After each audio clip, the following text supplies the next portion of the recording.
మీ లైఫ్లో జరిగిన funny moment? కాలేజ్లో ఒక అమ్మాయి ఫోన్ వదిలేస్తే ఆ అమ్మాయిని ఏడిపించేసా. ఎందుకు ఎందుకు పుడతారో కూడా తెలియదండి మనుషులు. కొంతమంది బేసిక్ సెన్స్ ఉండదు మనుషుల దగ్గర.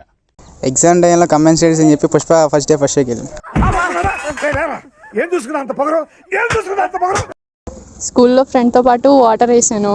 అయితే ఆ అబ్బాయి ఏమో ప్రిన్సిపల్ సార్ని తీసుకొచ్చాడు బుక్స్ మీద పడినాయి. మనోడు ఒకరోజు ఫోన్ ఆన్లో పెట్టుకుని క్లాస్కి వచ్చేసాడు అన్న.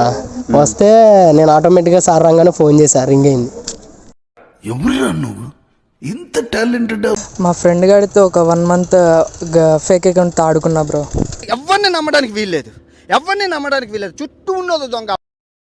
వరలక్ష్మి వ్రతం అని ముందే హాలిడే అని చెప్పక ముందే ఫేక్ నోటీస్ ప్రిపేర్ చేసి క్లాస్ ఫ్రెండ్స్ గ్రూప్లో షేర్ చేసాం. అదే మా ఫ్రెండ్కి తెలియకుండా మా ఫ్రెండ్ లవర్ లైన్ వేసినప్పుడు నేను మరీ అంత ఎదవలా కనపడుతున్నానా? ఓ మాదిరిగా కూడా కనపడలేదా?